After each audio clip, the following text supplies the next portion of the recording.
Have you ever wondered how to handle post holiday stress with emotional intelligence? You may also be wondering what this has to do with you. Emotional intelligence enable us as leaders, individuals to handle interpersonal relationships judiciously and empathetically. We are excited to have you here with us today. This conversation is going to be instrumental. I am looking forward to you all meeting my co-host today. We value your feedback and opinions. Please drop them in the chat, comments, or social media. We intend to respond to as many comments from our audience as possible. This takes a great deal of effort to pull off, so I'm eternally grateful to all of our loyal listeners and guests. We create new and unique content. Also, look forward to spotting you on Spotify and Apple Podcast. My name is Rochelle Carrier, and I'm a DEI personal consultant and EQ coach. And today, with my special co host and business partner, we are going to have fun with this conversation. Join us for our courageous conversation about EQ and leadership. Today, a trailblazer in his own right, I will let him introduce himself uniquely.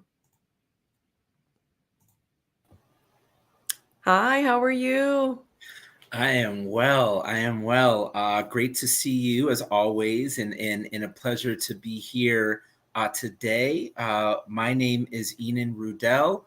I am an organizational psychologist and psychotherapist by trade. I've spent the better part of the last, probably 15 to 20 years at this point, studying the factors that impact the human condition, those that both help and or hinder us from performing optimally across life domains. I am absolutely thrilled about our conversation today, and very much looking forward to jumping in, getting started. Oh, that's great. We have two other podcasts that we created based on steps to encourage people to have these difficult conversations. And I know for many people, the holiday season has concluded. If you want to jump right in and tell us, what steps would you encourage people to consider as they prepare to resume their regular and then pre-holiday schedules? So I think that that's a really great question. And I do have, if you don't mind me, I'm going to be referencing my notes on preparation for our conversation today. I was able to do a little bit of research and come up with some best practices that might help folks now transition from a holiday season to sort of that post holiday season time, which we're fastly approaching. So first and foremost would be sleep. Okay, so as we now look to get reacclimated, if possible, increasing your sleep intake by 30 minutes per night over the next few days can serve as a strategy for regulating both your mind and your body, and getting reacclimated to that everyday schedule that most of us sort of carry pre holidays that got a little bit disrupted over the holiday season. So there's sleep, there's continuing with your exercise regimen and or beginning as a great way to also help you with sleep, help you sort of calm down and relax in the evenings. It also helps you regain focus as well. There is a component here, physiologically speaking, that deserves consideration. And so sleep is something that I would encourage. Also, stepping away from sweets. For a lot of us, we sort of fell off the wagon over the holidays. Nothing wrong with that. However, just be mindful that what we eat actually has a profound impact on both our mood and our overall wellness and mental well-being. So we want to be mindful of what we're eating as well. I would say next, be openly grateful. Continuing to express gratitude. Expressing gratitude often gets overlooked as a coping strategy, but in some instances, expressing gratitude has almost like it's very much like a two-way street in that it can make us feel better overall as well. So continuing to sit in the space of gratitude can be incredibly helpful. I would also encourage scheduling time with loved ones. So oftentimes with the holidays, simply stated, if you're having these, rather large get-togethers with family and or friends, it makes it really difficult to spend so much time with any one particular individual, right?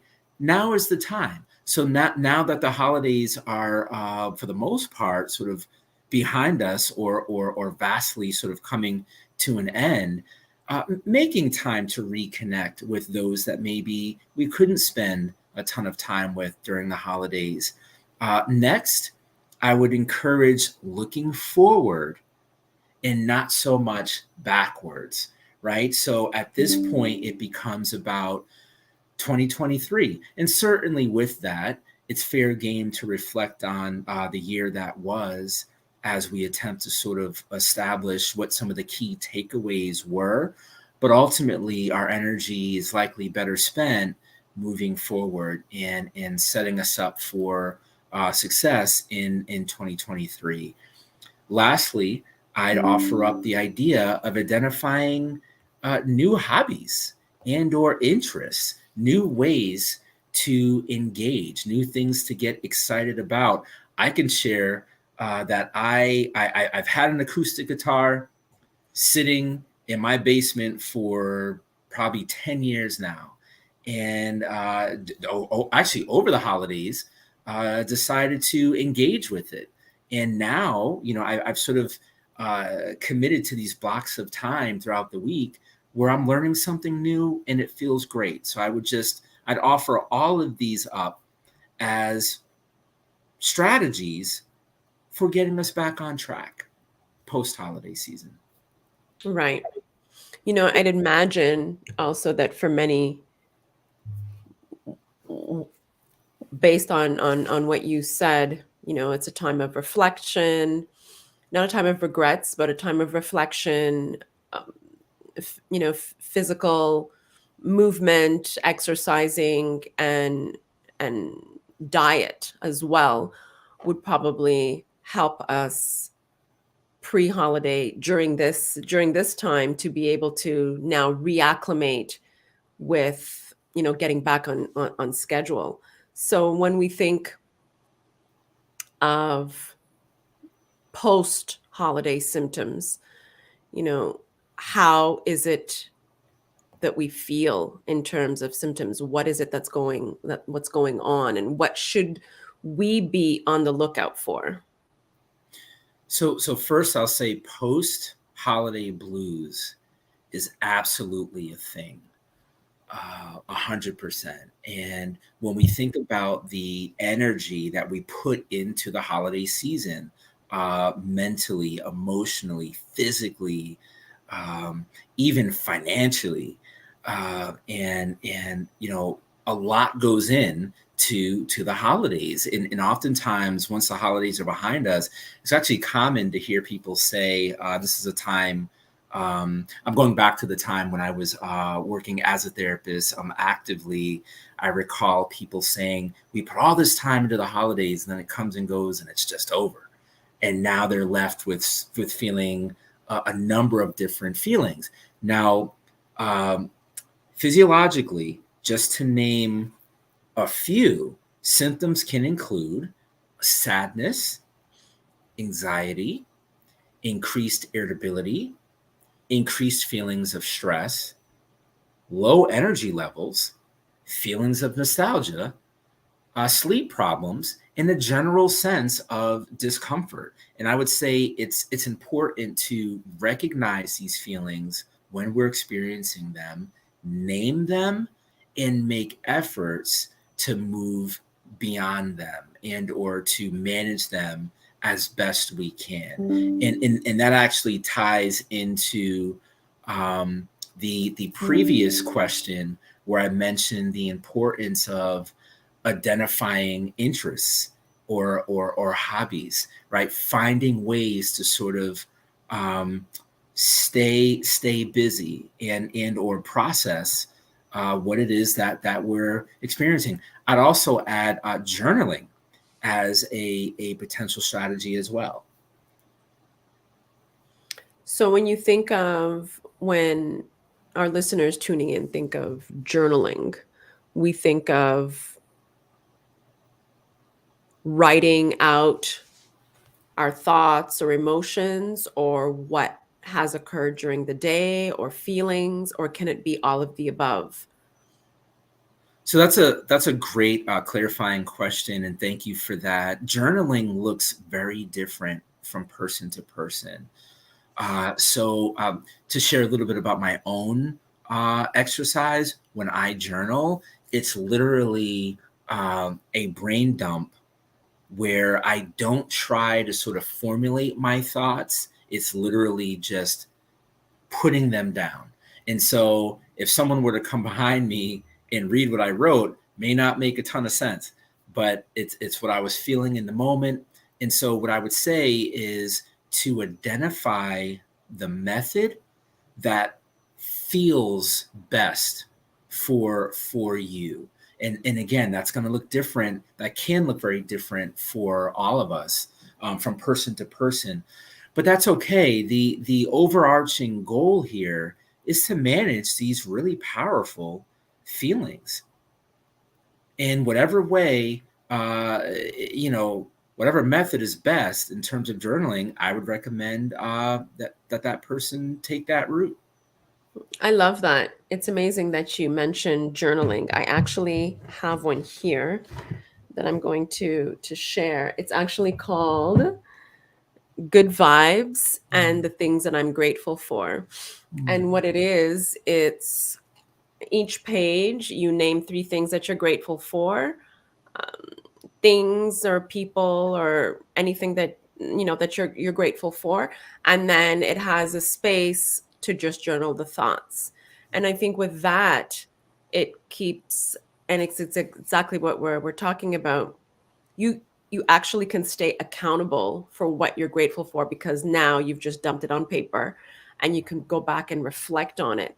And in terms of reflecting back, to 2022, it's always good to look back on what you were grateful for at the time versus what you're grateful for now, because it could always change.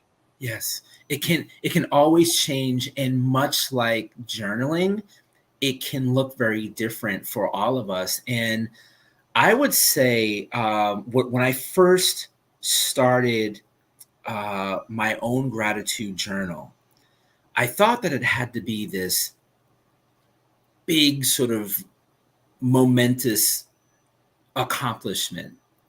And I grew to understand we can sometimes be grateful simply that the weather outside is nice enough to allow us to carry on with our plans for the day, or we can be grateful for an interaction that we had that went particularly well when we didn't think that it was going to. So it can be anything, but I think that there's a lot of value in focusing on what's going well and what we're grateful for as a method of staying grounded. Absolutely. And I think that's critical post holiday, Mm, because then, as we discussed backstage, we're going from person to person's home, families are coming over, dinner conversations are being had, and then the next day, you go to more families' homes, and then the same thing starts all over again. You're driving, and it's a lot of back and forth. And then post holidays, now you're trying to find all the strategies which you suggested to be able to reacclimate again and to readjust. So it's I think it's critical as well to to be able to journal and to exercise and to take your dietary, you know, um, needs, take your time, to have healthier dietary needs to be able to focus again Yeah, post holiday. absolutely. There are studies that can support the benefits of healthy eating. And I'll take it a step further. There are studies that actually speak to the effect that food has on our mood. And so, back in the day, I was a big drive-through guy. you know, Big drive-through guy. I worked a job that had me on the road a lot, right? So I'm eating all my meals to and from in the car. And it was no coincidence that that's also the time period where my mood was particularly low at various points for various stretches. All the while, I wasn't making the connection. So as we think about the holiday blues, which we've already named as something that is a real condition of sorts, right? um you know it becomes really important to sort of understand what we're feeling, what we're thinking, and how those thoughts and feelings are manifesting itself through our behaviors. One way oftentimes is stress eating, which has some consequences attached to that as well. So yeah, I mean, I think one of the key points here, Rachel, with our conversation today that I want to sort of highlight is the importance of awareness, and the importance of being in tune and aware. And that's where that emotional intelligence that we reference on our show, this is where it comes into play. Being aware with what we're feeling and how we're choosing to manage it instead of allowing it to manage us. That's a very good point. Do you have any tips around goal setting? I know a lot of I've read a lot of articles, and there was one in particular in Harvard Business Review, and they stated, a lot of people tend to goal set, and they have all these New Year's resolutions, and then come New Year's, like you said, there's probably the post-holiday blues that occurs, and it offsets every goal that we probably wanted to achieve. So, what would you have in terms of tips around goal setting?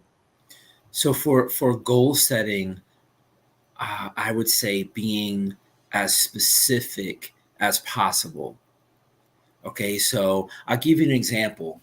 There's a fundamental difference between saying, I want to lose 10 pounds in January versus saying, in the month of January, I want to exercise for 20 minutes a day, 3 days a week.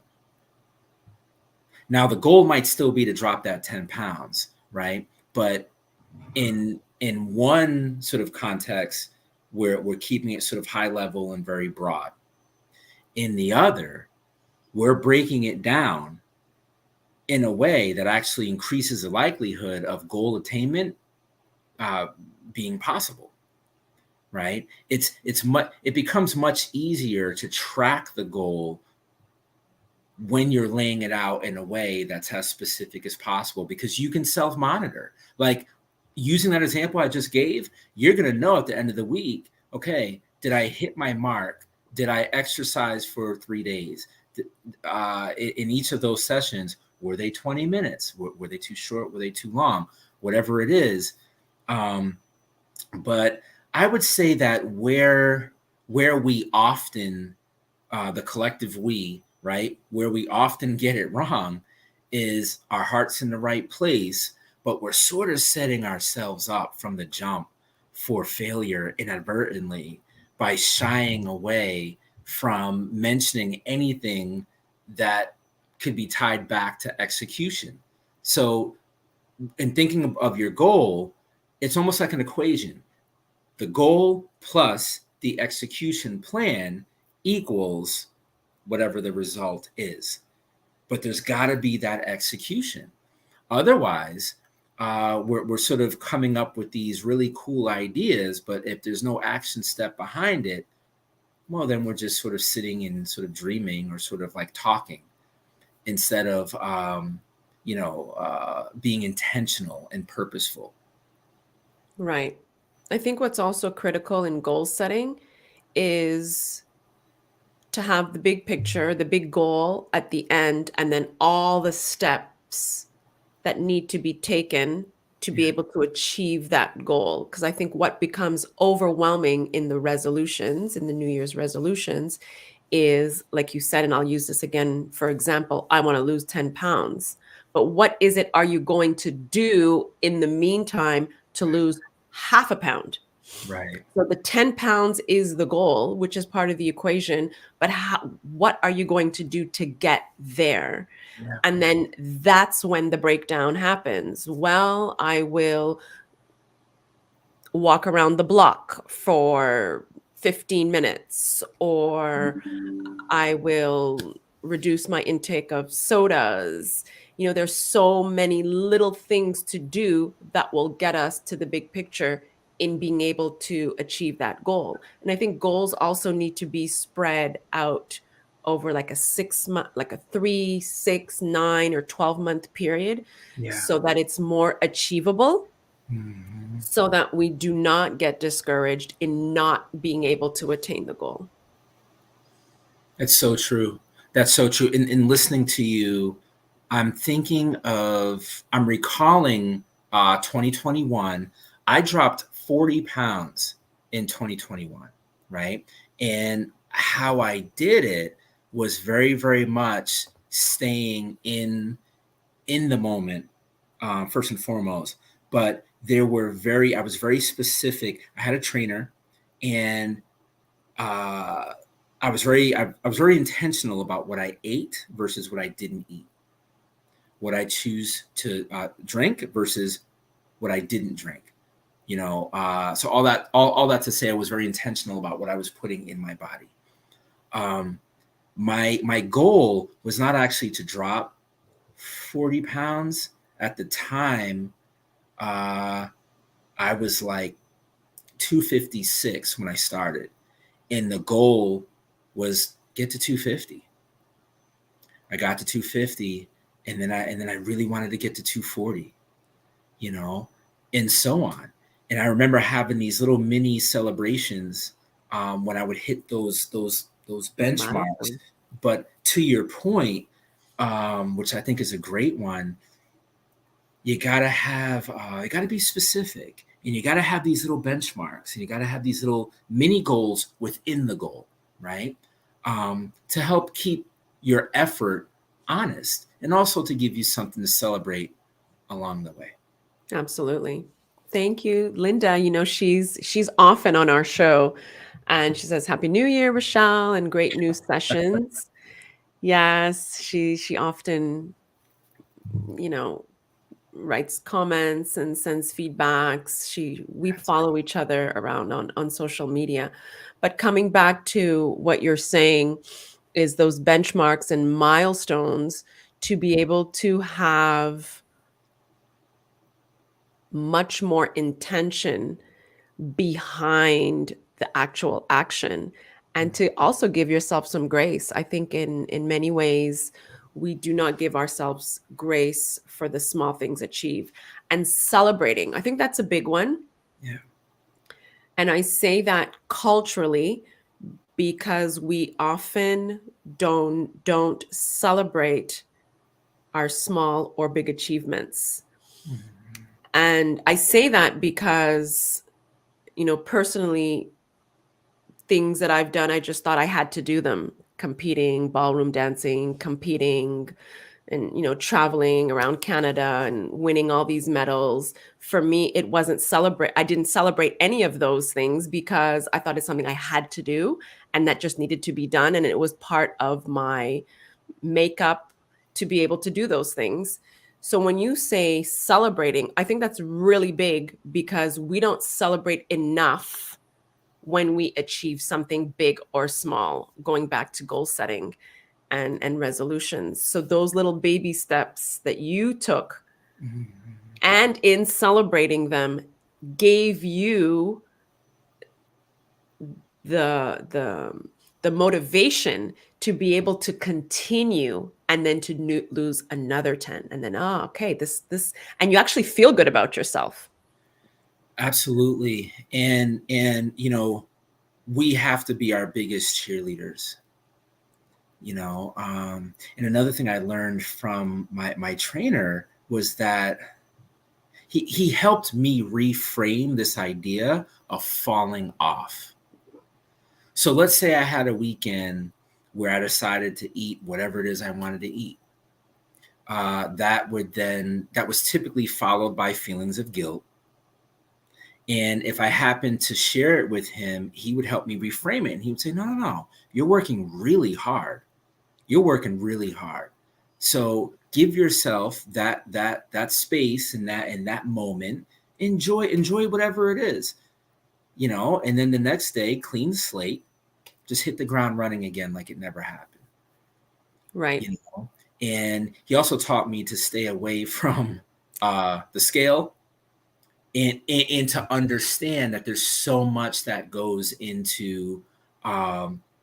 so much that goes into weight loss. So when you see your weight ebb and flow, it could be muscle, it could be water weight. There could be a million reasons why in that moment you're 2 or 3 pounds up when you wanted to be 2 or 3 down, right? So he kind of taught me big picture thinking um, in that regard. So there's a lot there. There's a lot there. Um, and yeah, I would just say, Rachelle, something that you said, just to piggyback off of that great point, give ourselves grace, be our biggest cheerleaders, um, and set those goals high. But I would say make sure with that the execution plan is clear. Absolutely. Absolutely. I love it. Elijah Wright, thank you so much for your comment. He writes, each milestone motivates us to conquer the steps to reach to the next milestone. Love it. Love it.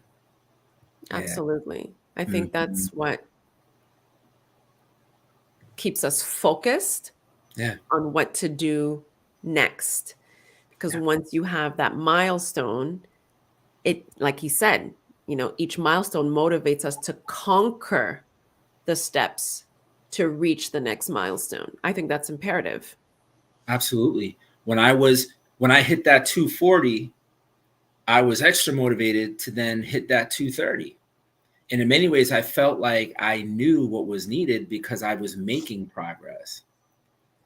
So I mean, this is a really great point. Absolutely. Are there any best practices that you could share with any listeners that have identified a New Year's resolution or two that would increase the likelihood of goal completion?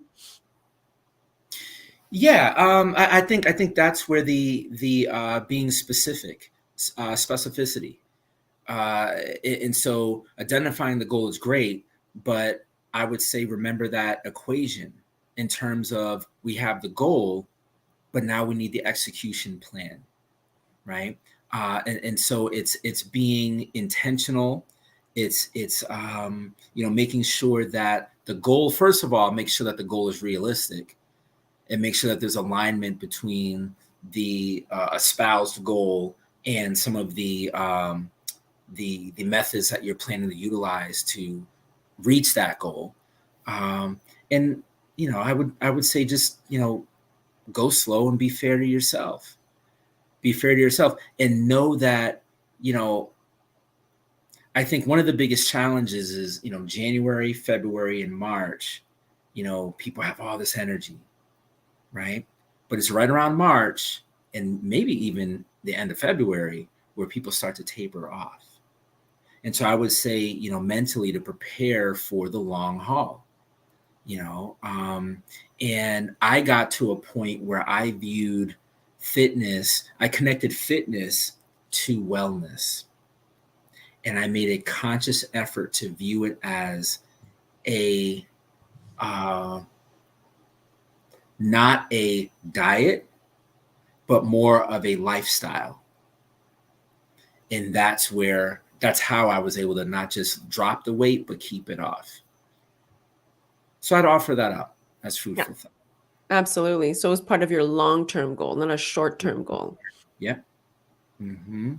Absolutely. And I think what happens when you said, that energy tapers off, we plateau. Tony Robbins, when I did a seminar, it's called Unleash the Power from Within, and he calls it plateauing.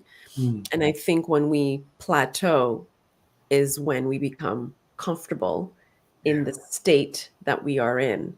And it, Mm. it all goes back to emotional intelligence, because if you're aware that you're plateauing, then there's no excitement.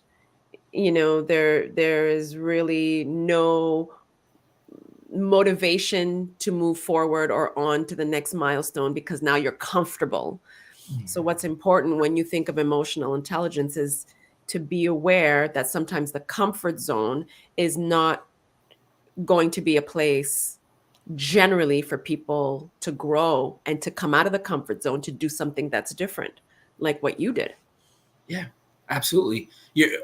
Our mindset is a tool within and of itself, a tool that we can leverage, right? So growth versus sort of like a fixed mindset. So like if you have that growth mindset and you're sort of willing to see the process through and have the endurance to sort of manage that sort of ebb and flow, right? Because there'll be times where you're on the mark and you're hitting your goals, and then there's those times where you're just not, for one reason or another. But through it all, staying, there's something to be said about staying the course and being able to just sort of weather that storm. Some moments I had all the energy in the world, and a workout was nothing for me. There were others where there were other sessions that were terrible, terrible. Like I'm on the bench and I'm just laughing at myself, just laughing at the blatant lack of energy that I was bringing to that session. But through it all, being able to pick yourself up and keep going. There's something to be said for that. Absolutely. In light of all that we discussed today, Mm-hmm. what do you feel is most important for our listeners to consider as we enter into the new year? Awareness, awareness of self, awareness of others. I would offer up another word: intentionality. Are we intentional about what it is that we're uh, stating as a goal or identifying as a goal? Um, yeah. And so, you and I, again, we talk a lot about emotional intelligence. I would say now more than ever, that's a trait to continue to nurture, to continue to leverage. Um, I feel like EQ, and you and I were speaking about this backstage. EQ exists on a spectrum, right? And so wherever you might fall on that spectrum, just understanding understanding where you're at and being willing to do the self work that it takes. Right. When we think of the self work, and that's probably something we can continue discussing, the self work comes with being aware of the state that you're in at the moment. That was a Yep. mouthful, right? If you know what state or mood that you're in at the time, that can actually dictate what your next goal is, or your next obstacle might be, or how you're bringing in, or what kind of mood you're bringing in into the next thought or action. Because as you said, you sat on the bench Yep. and you realized at that moment that you just had no energy. Yeah. But that alone takes some kind of self-awareness to know that you did not have energy, but you still showed up. And again, we talked about comfort zone. You still showed up. It was out of your comfort zone, but you were there. Yeah, yeah, and you know what? That's a really great point. This point of giving what you can when you can. So we're not always in position where we have 110 to give, but whatever you have to give to that cause in that moment, give what you can. And so for me, you know, it would be okay. Today's workout not that great, not that good, uh, but I'll do better tomorrow. And making a point of the next day coming back and giving my all to that workout. Right. Absolutely. Elijah Wright. He writes again, thank you so much, Elijah, for your comments. He said, be comfortable with being uncomfortable positively. Growth is on the other side, forward thinking. Absolutely. I love this idea of becoming becoming comfortable with being uncomfortable, right? And I guess I've always, to some degree, I equate comfort in certain instances with complacency, right? So for me, it's actually, I mean, like he's actually touching on one of my core values of, um, you know, continuing to stay in the moment, stay present, um, keep my efforts honest, and go from there. And go from there. But I'm feeling like there's another conversation, and maybe what we can do is we can table this until next time. But around the use of self in all of this, right? How are we making meaning of where it is that we're trying to go, our spouse values, the things that we identify as goals. Why are they important to us? What's the motivation? Absolutely. This has been a wonderful conversation. As we reach the top of the Diversity Connects Us hour, I want to thank you all for listening. This podcast highlights lived and inspirational stories of strength and tenacity.